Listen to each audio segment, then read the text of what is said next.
بسم اللہ الرحمن الرحیم۔ السلام علیکم۔ کہانی پوائنٹ میں آپ لوگوں کو تہہ دل سے استقبال۔ چھوٹے سے گاؤں میں سونیا نام کی ایک نوجوان لڑکی رہتی تھی۔ وہ مہربان اور پر امید تھی۔ اس کی دھیمی مسکراہٹ اس کے حسن کو چار چاند لگاتی تھی۔ سونیا کی سوتیلی ماں مسز تہمینہ ایک سرد اور سنگ دل خاتون تھی، اپنی دل کو چیرتی ہوئی آنکھوں اور شریر مسکراہٹ کے ساتھ۔ لیکن سارا گاؤں جانتا تھا کہ وہ سونیا پر بہت ظلم کرتی تھی۔ ایسا لگتا تھا کہ اس کی زندگی کا واحد مقصد سونیا کے وجود کو دکھی بنانا تھا۔ جب سے سونیا کے والد کا انتقال ہوا تھا، مسز تہمینہ نے سارے گھر کا کنٹرول سنبھال لیا تھا۔ مسز تہمینہ کی اپنی بھی دو بیٹیاں تھیں، کرن اور نازلی۔ مسز تہمینہ نے اپنی بیٹیوں کو شہزادیوں کی طرح رکھا ہوا تھا، جبکہ سونیا کی حیثیت نوکرانی سے زیادہ نہیں تھی۔ چھوٹی چھوٹی غلطیوں پر سونیا کو مسلسل دھتکارا جاتا۔ سونیا کے دن لامتناہی کاموں، مسلسل زبانی بدسلوکی اور تنہائی کے زبردست احساس سے بھرے ہوئے تھے۔ مشکلات کے باوجود سونیا صبر و تحمل کا مظاہرہ کرتی۔ وہ مضبوط اعصاب کی مالک تھی۔ وہ اکثر گاؤں کے جانوروں کی صحبت میں سکون پاتی تھی۔ جب وہ لوری گاتی تھی، پرندے اس کے پاس آتے تھے اور خرگوش اس کے ارد گرد کھیل کود کرتے تھے۔ یہ نرم مخلوق اس کے تاریک ترین اوقات میں اسے سکون اور خوشی پہنچاتی تھی۔ سونیا 5 وقت نماز ادا کرتی تھی، قرآن پاک کی باقاعدگی سے تلاوت کرتی تھی۔ سونیا کی عجیب طبیعت تھی، نہ کسی سے گلا شکوہ کرتی، بس خاموشی سے اپنے کام میں مصروف رہتی۔ دل دکھتا تو ایک کونے میں بیٹھ کر آنسو بہا لیتی اور خود ہی اپنے آنسو پونچھ لیتی۔ سونیا کی ماں اس کی پیدائش کے فوراً بعد ہی دنیا سے چلی گئی تھی۔ ماں کے دنیا سے جانے کے 2 مہینے کے اندر دادی نے بیٹے کی دوسری شادی کرا دی تھی۔ سوتیلی ماں نے پہلے پہل تو سونیا کی پرورش کرنے سے انکار کر دیا۔ 3 سال تک سونیا کو اس کی دادی نے پالا۔ سونیا 3 سال کی ہوئی تو اس کے والد عدیل اسے گھر واپس لے آئے۔ مسز تہمینہ نے شدید ناراضگی کا اظہار کیا، لیکن سونیا کے والد نے بیٹی کی خود دیکھ بھال شروع کر دی۔ یہ دیکھ کر مسز تہمینہ کو خاموش ہونا پڑا۔ بجائے اس کے کہ وہ شوہر کو ناراض کرتی، چاروں نہ چار اس نے خود سونیا کی پرورش شروع کر دی۔ اس دوران مسز تہمینہ کو بھی اللہ نے 2 جڑواں بیٹیوں سے نوازا۔ مسز تہمینہ کی زندگی میں خوشیوں کے پھول کھل گئے۔ سونیا کے والد بہت نفیس انسان تھے۔ 2 بیٹیوں کی پیدائش پر بہت خوش تھے۔ دل میں کہیں بیٹے کی خواہش تھی، مگر وہ بیٹیوں کی پیدائش پر خوش تھے، اللہ کی رضا میں راضی تھے۔ سونیا کی ماں کے بارے میں کہا جاتا تھا کہ وہ 5 وقت کی نمازی اور ایک تہجد گزار عورت تھی، اور جوانی کی عبادتیں تو ویسے بھی اللہ کے ہاں بڑی جلدی قبول ہوتی ہیں۔ کہا جاتا ہے کہ سونیا کی ماں کی دعاؤں کی اللہ کے ہاں بڑی قبولیت تھی۔ ان سے گاؤں کے لوگ بھی دعائیں کرایا کرتے تھے۔ کبھی کسی نے انہیں کسی کی برائی غیبت کرتے نہیں دیکھا تھا۔ شام کے وقت بچوں کو قرآن پاک پڑھانے والی سونیا کی ماں بہت نیک خاتون تھی۔ کہتے ہیں کہ ان کے شاید انہی نیک اعمال کی وجہ سے اللہ نے ان پر کرم کیا۔ ان کے پاس کچھ خاص خوبیاں تھیں، جیسے اکثر لوگوں نے انہیں پرندوں سے بات کرتے دیکھا۔ پہلے پہل تو گاؤں والوں نے یہی سمجھا کہ شاید یہ ان کا وہم ہے، لیکن پھر کچھ بچوں نے چھپ کر دیکھا کہ جب وہ نعتیں پڑھتی تو پرندے ان کے ارد گرد جمع ہو جاتے تھے۔ ان کے گھر کے قریب کچھ خرگوشوں نے زمین میں بل بنائے ہوئے تھے، وہ بھی ان کی آواز سن کر ان کے پاس بھاگے چلے آتے۔ لیکن جب ان کا یہ راز فاش ہوا، اس وقت سونیا پیدا ہونے والی تھی۔ کہتے ہیں کہ چونکہ ان کا یہ راز فاش ہو چکا تھا، اسی لیے وہ بہت جلد اس دنیا سے چلی گئی۔ سونیا کے والدین کے درمیان بہت محبت تھی۔ سارا گاؤں ان کی محبت پر رشک کرتا تھا۔ بیوی کے دنیا سے چلے جانے کے بعد شاید وہ شادی نہ ہی کرے، اسی ڈر کی وجہ سے ان کی ماں نے بہو کے دنیا سے جانے کے بعد جتنی جلدی ان سے ممکن ہو سکا ان کی شادی کرا دی۔ سونیا کے نصیب میں آزمائشیں بہت تھیں، اس لیے پیدا ہوتے ہی ماں اس دنیا سے چلی گئی۔ سونیا کی دادی، جن کی عمر 80 سال تھی، وہ بھی نہایت بزرگ ہو چکی تھی۔ جب سونیا بہت دکھی ہوتی تو دادی کے پاس چلی جاتی، دادی کی گود میں سر رکھ کر سو جاتی۔ گھر سے کچھ فاصلے پر شیشم کا بہت گھنا درخت تھا، جس کے نیچے بیٹھ کر سونیا اپنے والد کے ساتھ ڈھیروں باتیں کرتی۔ اسے بھی پرندوں اور پھولوں سے بے حد لگاؤ تھا، جس طرح اس کی ماں کو تھا۔ اس کے شوق کو دیکھتے ہوئے اس کے والد نے گھر کے قریب خالی پڑی زمین پر بہت محنت کی اور وہاں باغ بنایا۔ اس زمین پر باغ کی خواہش صرف سونیا کو نہیں، اس کی ماں کو بھی تھی، مگر کچھ وجوہات کی بنا پر سونیا کے والد اپنی شریک حیات کی زندگی میں یہ باغ نہیں بنا پائے تھے۔ سونیا کی بہت ساری عادتیں اس کی پسند ناپسند اپنی ماں سے ملتی تھی۔ اسی وجہ سے اس کے اکثر نہ صرف والد بلکہ گاؤں والے بھی کہا کرتے تھے کہ سونیا اپنی ماں کی پرچھائی ہے، وہی خوبصورتی، وہی عادتیں، وہی شوق۔ سونیا کی عمر 11 سال کی تھی جب اس کے والد کا ہارٹ اٹیک سے انتقال ہو گیا۔ والد کے دنیا سے چلے جانے کا صدمہ سونیا کے لیے ماں سے کہیں زیادہ تھا۔ ماں کو تو اس نے دیکھا ہی نہیں تھا، مگر والد کی گود میں وہ کھیلتے کودتے ان سے باتیں کرتے بڑی ہوئی تھی۔ شیشم کے پیڑ کے نیچے اس کی بڑی یادیں تھیں، جہاں وہ گھنٹوں والد کے ساتھ بیٹھ کر اپنے دل کی باتیں کرتی تھی۔ والد کے دنیا سے جانے کے بعد وہ بالکل اکیلی رہ گئی۔ والد کی یادیں تھیں جن کے ساتھ وہ یا تو شیشم کے درخت کے نیچے بیٹھی دکھائی دیتی یا باغ میں آنسو بہاتی نظر آتی، جہاں ہر طرف پھول کھلے ہوئے تھے۔ پھلوں کے بھی کچھ درخت لگے ہوئے تھے، مگر ابھی انہوں نے بڑا ہونا تھا، ان پر ابھی پھل لگنا شروع نہیں ہوئے تھے، مگر خوبصورت پھول ہر طرف کھلے ہوئے تھے۔ پھولوں کی خوشبو سے پورا باغ مہکتا رہتا۔ سونیا کے والد نے اپنی زندگی میں یہ باغ سونیا کے نام کر دیا تھا۔ اس بات کو لے کر مسز تہمینہ کے دل میں سونیا کے لیے بہت حسد تھا۔ سونیا کی دونوں جڑواں بہنیں 9 سال کی تھیں۔ شوہر کے دنیا سے جانے کے بعد مسز تہمینہ نے گھر کا سارا انتظام خود سنبھال لیا تھا۔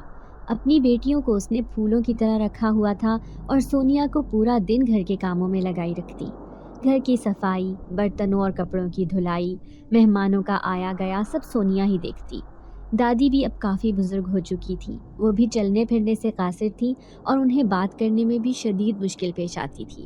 اس لیے سونیا نے دادی کو دل کی بات بتانی چھوڑ دی۔ وہ دادی کے پاس چلی جاتی، کافی دیر ان کے پاس بیٹھی رہتی، ان کی خدمت کرتی اور واپس آ جاتی۔ ایک دن صبح فجر کے وقت خبر آئی کہ دادی اس دنیا سے چلی گئی ہیں۔ اس دن سونیا کو ایسا لگا جیسے وہ بالکل تنہا رہ گئی ہے، سب اسے چھوڑ کر جا رہے ہیں، یہ مشکل زندگی وہ کیسے گزارے گی؟ دادی کے دنیا سے جانے کے بعد سونیا نے اپنی ماں کی طرح اللہ سے لو لگا لی، باقاعدگی سے 5 وقت کی نماز اور تہجد ادا کرنے لگی۔ سونیا کی عمر 17 سال کی ہو چکی تھی۔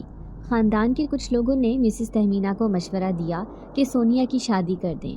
گاؤں کے بہت اچھے گھروں سے سونیا کے لیے رشتہ بھی آیا، لیکن مسز تہمینہ کو مفت کی نوکرانی ملی ہوئی تھی۔ وہ مفت کی نوکرانی کو کیسے جانے دیتی؟ ہر رشتے میں کوئی نہ کوئی نقص نکال کر وہ انکار کر دیتی۔ رفتہ رفتہ رشتہ داروں کو بھی سمجھ آ گئی کہ وہ خود ہی سونیا کی شادی نہیں کرنا چاہتی، اسی لیے رشتہ دار بھی پیچھے ہٹ گئے، کوئی کچھ نہیں کر سکتا تھا۔ ایک دن کچن میں کام کرتے ہوئے سونیا کے ہاتھ سے پیالہ ٹوٹ گیا۔ مسز تہمینہ کو تو ویسے بھی موقع چاہیے ہوتا تھا، اس نے معمولی سی بات پر سونیا کو بہت مارا۔ سونیا کئی گھنٹے اپنے کمرے میں روتی رہی، روتے روتے رات ہو گئی۔ غم میں بھری اس کی آنکھیں اپنے والد اور دادی کو ہی یاد کرتی رہیں۔ سوتیلی ماں نے اسے رات کا کھانا بھی نہ دیا۔ رات کے 10 بجے اس کی سوتیلی بہن نازلی اس کے کمرے میں آئی۔ اس نے اپنے ہاتھ میں کچھ کپڑے پکڑے ہوئے تھے۔ یوں تو کرن اور نازلی دونوں ہی نہایت بدتمیز تھیں، مگر نازلی کا بدتمیزی اور اکھڑ مزاجی میں کوئی مقابلہ نہیں تھا۔ سونیا اپنے کمرے کی کھڑکی کے پاس بیٹھی ہوئی تھی۔ چاند کی ہلکی روشنی میں اسے باغ میں کھلے پھول نظر آ رہے تھے، خوبصورت پھول بھی اب سو چکے تھے۔ نازلی بولی، سونیا رات کے 12 بج چکے ہیں، تم ابھی تک سوئی نہیں ہو؟ سونیا نے اس کی بات سنی انسنی کر دی۔ وہ اٹھلاتے ہوئے کرسی پر بیٹھی اور بولی، دیکھو میرے کپڑے خوبصورت ہیں نا، بہت قیمتی ہیں، جانتی ہو امی نے شہر سے منگوائے ہیں۔ سونیا خاموش تھی۔ اس کی خاموشی کو دیکھ کر نازلی بولی، تمہیں میرے کپڑے اچھے نہیں لگے؟ سونیا کی مسلسل خاموشی نے اسے آگ لگا دی۔ وہ تاؤ کھاتی کرسی سے اٹھ کھڑی ہوئی اور بولی، بیچاری مسکین اور یتیم نوکرانی، بھلا کہے گی بھی کیا؟ ہمارے ابو بہت اچھے تھے، مگر پتہ نہیں انہیں بھی تمہیں اہمیت دینے کی کیا عادت تھی۔ امی ٹھیک ہی کہتی ہیں، ابو نے تمہیں کافی سر چڑھایا ہوا تھا۔ اس باغ کی طرف مت دیکھو کیونکہ تم اس کے قابل نہیں ہو۔ اور ہاں، میں تو کہنا بھول ہی گئی، امی نے میرے لیے اس جیسے بہت سارے خوبصورت کپڑے بنوائے ہیں، اس لیے تم میرے یہ پرانے کپڑے پہن لو، تم ان میں بہت سجو گی اور گھر کے کام کاج میں بھی انہیں تمہیں سنبھالنا نہیں پڑے گا۔ یہ کہہ کر اس نے کپڑوں کا جوڑا سونیا کے منہ پر دے مارا اور اتراتی ہوئی کمرے سے باہر نکل گئی۔ سینے میں اترتے خنجر جیسے الفاظ نے سونیا کے ٹوٹے دل کو چھلنی کر دیا اور وہ پھوٹ پھوٹ کر رونے لگی۔ تھوڑی دیر روتی رہی، پھر اٹھی اور کمرے سے باہر نکل گئی۔ سونیا روتے ہوئے گھر سے نکل گئی۔ جب بھی اس کا دل روتا وہ باغ میں چلی جاتی تھی۔ باغ میں پھیلی پھولوں کی خوشبو میں اسے اپنے والد کی خوشبو محسوس ہوتی تھی۔ سونیا آم کے پیڑ کے نیچے پیڑ سے ٹیک لگائے بیٹھی تھی۔ آنسو اس کے گال سے پھسل کر نیچے گر رہے تھے۔ اچانک اس کے سامنے روشنی پھیل گئی۔ روشنی کی شدت سے اس نے آنکھیں کھول دی۔ سامنے دیکھا دادی کھڑی تھی۔ وہ سونیا کو دیکھ کر مسکرا رہی تھی۔ دادی کو دیکھ کر سونیا کھڑی ہو گئی۔ دادی سونیا کے قریب آئی اور اس کے پاس بیٹھ گئی۔ سونیا بھی ان کے قریب بیٹھ گئی۔ سونیا نے حیرت سے انہیں دیکھتے ہوئے کہا، دادی آپ یہاں کیسے؟ دادی نے مسکراتے ہوئے جواب دیا، میری بچی، کیا کبھی اللہ نے بھی اپنے بندوں کو اکیلا چھوڑا ہے؟ اللہ اپنے بندوں کے شہرک سے بھی زیادہ قریب ہے۔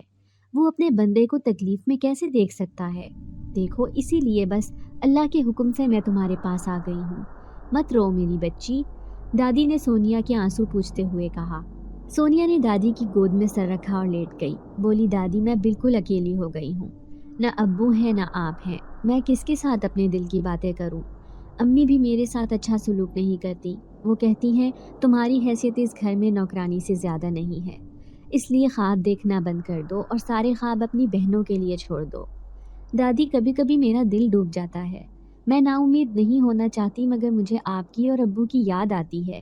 میری بہنیں بھی میرے ساتھ اچھا سلوک نہیں کرتی ہیں، میں ان سے خفا نہیں ہوں، میں بس تکلیف میں ہوں۔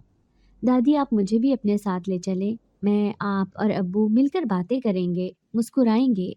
دادی جو محبت سے سونیا کے بالوں میں ہاتھ پھیر رہی تھیں بولی، سونیا میری بہادر بچی، ابھی تو تم نے زندگی جینی ہے، خوشیاں دیکھنی ہے، دل چھوٹا مت کرو میری بچی، میں ہمیشہ تمہارے ساتھ ہوں، اپنی پوتی کی دلجوئی کے لیے ہمیشہ اپنی پوتی کے ساتھ رہوں گی۔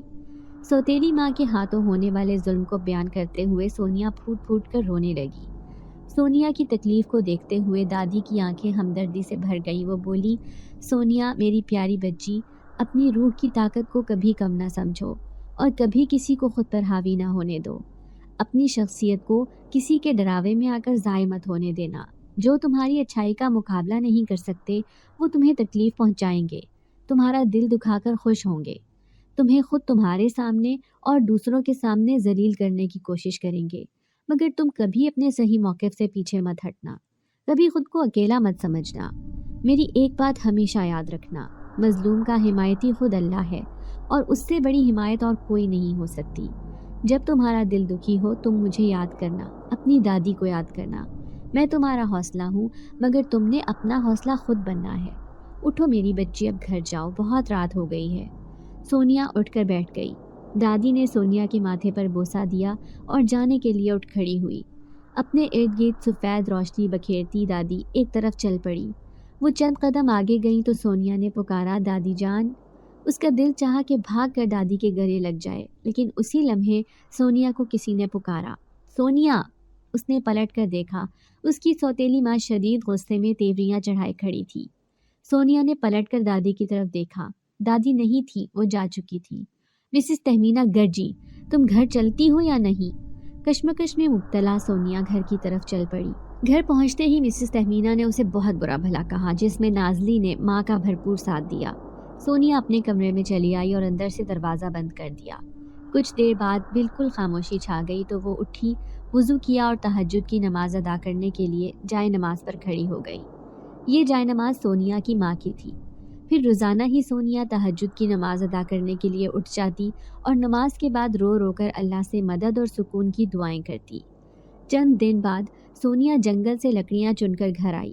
گھر میں خاموشی تھی، شاید اس کی بہنیں کہیں باہر گئی ہوئی تھیں۔ وہ تھکی ہوئی تھی تو آرام کے لیے سیدھا اپنے کمرے کی طرف گئی۔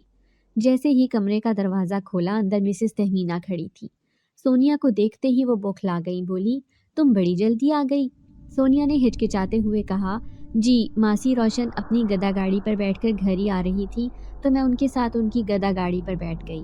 مسز تہمینہ نے اپنی نظر کی اینک کو درست کرتے ہوئے کہا، اوہ اچھا، پتہ نہیں ان لکڑیوں سے کب جان چھوٹے گی۔ دیکھو نا، ہر مہینے جو ملازم لکڑیاں رکھ کر جاتا ہے آج بھی وہ نہیں آیا۔ چلو میں اسے دوبارہ فون کرتی ہوں کہ فوراً لکڑیاں پہنچائے، تاکہ تمہیں دوبارہ جنگل میں لکڑیاں لینے کے لیے نہ جانا پڑے۔ یہ کہہ کر مسز تہمینہ فوراً کمرے سے نکل گئی۔ سونیا حیرت سے انہیں دیکھ رہی تھی۔ پھر اس کی نظر الماری پر پڑی۔ وہ الماری کے قریب آئی، اس نے الماری کو کھولا تو اندر کپڑے اور کچھ چیزیں الٹ پلٹ پڑی تھی۔ اس کا مطلب ہے کہ امی یہاں کچھ ڈھونڈ رہی تھی، مگر ایسا کیا ڈھونڈ رہی تھی جو انہیں چوری چھپے ڈھونڈنے کی ضرورت محسوس ہوئی؟ وہ منہ ہی منہ میں بڑبڑائی۔ اگلے دن رات کے کھانے کی ٹیبل پر مسز تہمینہ نے سونیا سے پوچھا، سونیا، تم نے باغ کے کاغذات سنبھال کر تو رکھے ہوئے ہیں نا؟ کہیں گم تو نہیں کر دیے؟ سونیا نے جواب دیا، جی امی، سنبھال کر رکھے ہیں۔ مسز تہمینہ بولی، اوہ، تم ایسا کرنا، کھانے کے بعد وہ کاغذات میرے حوالے کر دینا۔ مجھے فکر ہے کہ کہیں تم گم ہی نہ کر دو، میں انہیں حفاظت سے وہیں رکھ دوں گی جہاں گھر کے کاغذات رکھے ہوئے ہیں۔ سونیا نے جھجکتے ہوئے کہا، مگر امی، ابو نے کہا تھا کہ یہ کاغذات تمہارے ہیں، انہیں تم خود حفاظت سے اپنے پاس رکھنا۔ یہ سنتے ہی مسز تہمینہ سیخ پا ہو گئی۔ اس نے چمچ کو پلیٹ میں زور سے رکھا کہ سونیا ڈر گئی۔ نازلی نے ماں کو لقمہ دیا۔ سن لیا امی، ابو نے ہمیں تو کچھ نہیں دیا کہ ہم وہ سنبھال کر رکھتے، بس اسی کی ذمہ داری لگا گئے تھے۔ امی، آپ ہمیں بھی کچھ دیں گی؟ مسز تہمینہ نے سونیا کو کہا، سن لڑکی، میں مزید تجھے اس گھر میں برداشت نہیں کر سکتی۔ اس گھر میں رہنا ہے تو میری مرضی کے مطابق رہنا پڑے گا، سمجھی؟ مجھے ابھی ابھی وہ فائل چاہیے، سمجھی؟ مسز تہمینہ اتنی زور سے چلائی کہ سونیا ڈر گئی اور اٹھ کر اپنے کمرے کی طرف بھاگ پڑی۔ ابو، کتنا خوبصورت باغ ہے۔ سونیا باغ کے ہر پھول، ہر پودے کو حیرت سے دیکھ رہی تھی۔ سامنے گلاب کے کھلے پھولوں پر تتلیاں قطار در قطار اڑتی چلی آ رہی تھیں۔ سونیا ان تتلیوں کی طرف یہ کہتے ہوئے بھاگی، ابو، ان تتلیوں کو تو دیکھیں، لگتا ہے پورے گاؤں کی تتلیاں اڑ کر یہی آ گئی ہیں۔ سونیا تتلیوں کے قریب پہنچی اور انہیں محبت بھری نظروں سے دیکھنے لگی۔ اس کے ابو نے کہا، بیٹا، تتلیاں اتنی اچھی لگ رہی ہیں تو پکڑ لو کسی کو۔ سونیا بولی، نہیں ابو، تتلی کو پکڑ لیا تو اس کے سارے رنگ اتر جائیں گے، پھر ان میں یہ خوبصورتی ہی نہیں رہے گی جس کی وجہ سے یہ اب خوبصورت لگ رہی ہیں۔ سونیا کے ابو اس کا جواب سن کر مسکرا دیے اور تھوڑی دیر بعد بولے، چلو ٹھیک ہے، اب تو یہ باغ تمہارا ہی ہے، تمہارا جب دل چاہے تم یہاں آ کر تتلیوں سے ملاقات کرنے لا۔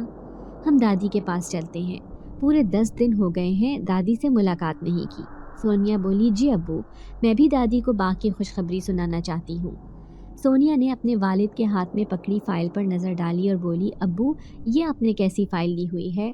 اس کے ابو نے کہا، یہ بہت ضروری فائل ہے، اس کے اندر بہت ضروری کاغذات ہیں، یہ کاغذات آپ کی دادی کے پاس رکھنے ہیں۔ سونیا حیرت سے بولی، کاغذات ہی ہیں نا، وہ تو آپ امی کے پاس بھی رکھ سکتے ہیں، ہر چیز تو آپ امی کے پاس رکھواتے ہیں۔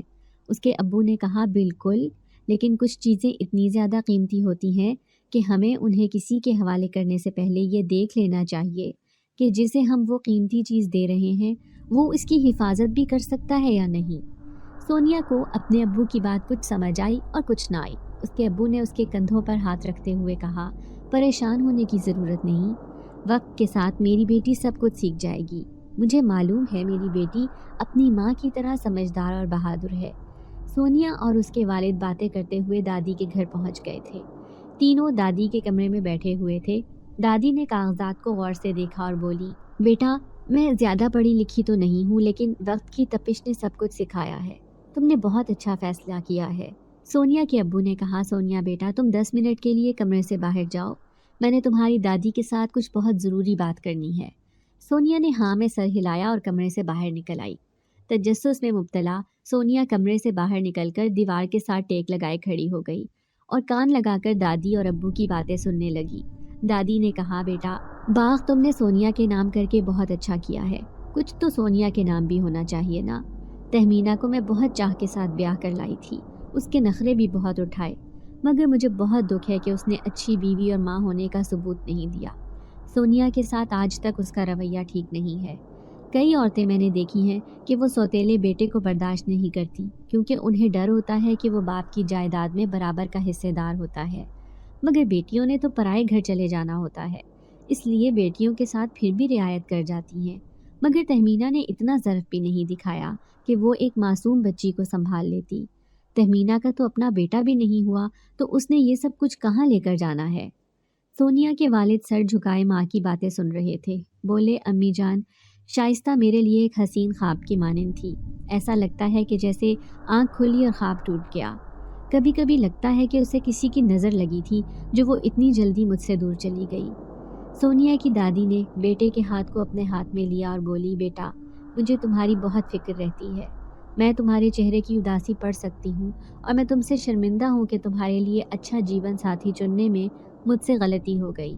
لیکن بیٹا سونیا مجھے پوتیوں میں سب سے زیادہ عزیز ہے، مجھے اس کی بہت فکر رہتی ہے۔ یہ کاغذات میں تمہارے بڑے بھائی کے پاس رکھواؤں گی اور جب سونیا 18 سال کی ہو جائے گی تب اسے دوں گی۔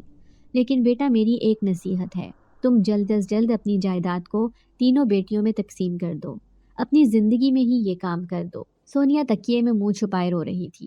اس نے کبھی کسی سے کوئی شکایت یا گلا شکوہ نہیں کیا تھا، لیکن اس سے اپنی تذلیل برداشت نہیں ہو رہی تھی۔ باغ کی ہی بات ہے تو ٹھیک ہے، میں باغ ماں کے حوالے کر دیتی ہوں۔ سونیا خوددار لڑکی تھی۔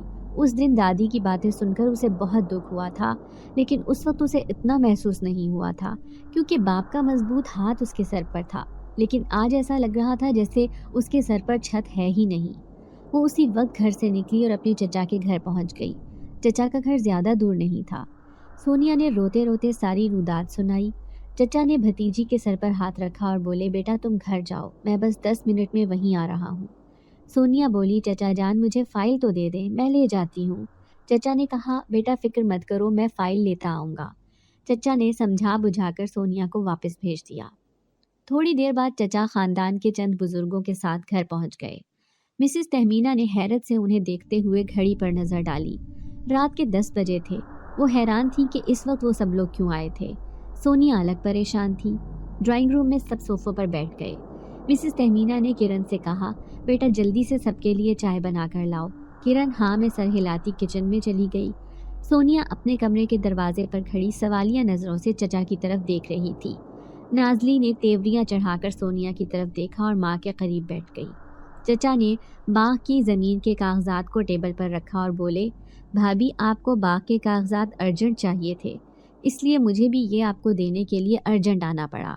مسز تہمینہ گو مگو کی حالت میں کبھی ان کا اور کبھی بیٹی کا منہ دیکھتی۔ ایک بزرگ نے کہا، تہمینہ بیٹا اس گھر اور بچیوں کی ذمہ داری تم پر ہے اور اس ذمہ داری میں سونیا بھی شامل ہے۔ عدیل کی خواہش تھی کہ وہ اپنی زندگی میں سونیا کو بھی کچھ دے جائے۔ اسی مقصد کے لیے اس نے باغ کی زمین کو سونیا کے نام کیا تھا اور یہ کام کرنے سے پہلے اس نے مجھ سے مشورہ کیا تھا، مگر بیٹی کے ساتھ ایسا سلوک بہت بری بات ہے۔ مسز تہمینہ کے چہرے کا رنگ بدل گیا۔ وہ فوراً بولی، مجھے آپ سب کی باتوں سے بہت دکھ پہنچا ہے اور اپنی حیثیت کا بھی پتہ چل گیا ہے، لیکن حقیقت یہ ہے کہ آدھی بات آپ لوگوں تک پہنچی ہے اور آدھی نہیں پہنچی۔ یہ کہہ کر انہوں نے سونیا کو آواز دی، سونیا فوراً یہاں آؤ۔ ڈری سہمی سونیا سوتیلی ماں کے پاس آ کر کھڑی ہو گئی۔ مسز تہمینہ بولی، میں نے تم سے کیا کہا تھا کہ فائل مجھے دے دو، جہاں اس گھر کے کاغذات رکھے ہیں باغ کی فائل بھی میں وہیں رکھ دوں گی۔ کیا میں نے ایسا کہا تھا؟ بولو۔ سونیا نے پہلے چچا کی طرف دیکھا اور پھر ہاں میں سر ہلا دیا۔ مسز تہمینہ بولی، بھائی صاحب سن لیا آپ نے؟ سونا ہو جائیداد ہو کیا یہ سب اسی طرح بن جاتا ہے؟ عمر گزر جاتی ہے یہ سب بنانے میں۔ اگر اس گھر کی ذمہ داری مجھ پر ہے تو کیا مجھے یہ جاننے کا حق نہیں ہے کہ گھر کی چیزیں کہاں ہیں؟ کل کو اگر خدا نہ خواستہ وہ فائل گم ہو جاتی تو پھر سسرال والوں کی باتیں مجھے ہی سننا پڑتی کہ میں نے حفاظت نہیں کی۔ بھائی صاحب بڑے افسوس کی بات ہے، سونیا مجھے بتا سکتی تھی کہ فائل بڑے چچا کے پاس ہے تو میں کچھ نہ کہتی، مگر اس نے بھی مجھے کچھ نہیں بتایا، پوچھ لے اپنی بھتیجی سے۔ سب خاموش ہو گئے۔ سونیا آنسو پوچھتے اپنے کمرے میں بھاگ گئی۔ مسز تہمینہ جل کر بولی، بھائی صاحب دیکھ لیا اپنی بھتیجی کو، ذرا سی بات ہوئی نہیں کہ اس کے آنسو گرے نہیں۔ اب غلطی بھی اس کی اپنی۔ ہونا تو یہ چاہیے تھا کہ جس طرح اس نے ناحق مجھے خاندان کے سامنے شرمندہ کرایا ہے، یہ مجھ سے معافی مانگتی۔ اتنے میں کرن سب کے لیے چائے لے آئی۔ اس نے ٹرے ٹیبل پر رکھا، مگر اسی لمحے دوسرے بزرگ نے چچا کو اشارہ کیا تو چچا سمیت سب لوگ کھڑے ہو گئے۔ مسز تہمینہ نے کہا، آپ لوگ کھڑے کیوں ہو گئے؟ چائے پی کر جائیں نا۔ بزرگ نے کہا، تہمینہ بیٹا چائے پھر کبھی پئیں گے، ابھی ہم چلتے ہیں۔ بس تمہیں میری یہی نصیحت ہے کہ ہمیشہ انصاف کا معاملہ کرنا، کیونکہ اس کے علاوہ کچھ نہیں ہے۔ مسز تہمینہ نے ان سے وعدے وعید کیے، ہر طرح سے انہیں اپنی بے گناہی کا یقین دلایا۔ چچا نے فائل اٹھا لی، بولے، سونیا 19 سال کی ہو چکی ہے، جیسے ہی اس کی شادی ہوئی میں یہ فائل اسے دے دوں گا، اور سب واپس چلے گئے۔ اسی ہنگامے میں رات کے 12 بج چکے تھے۔ مسز تہمینہ نے کرن اور نازلی سے کہا، تم لوگ اپنے اپنے کمروں میں جا کر سو جاؤ۔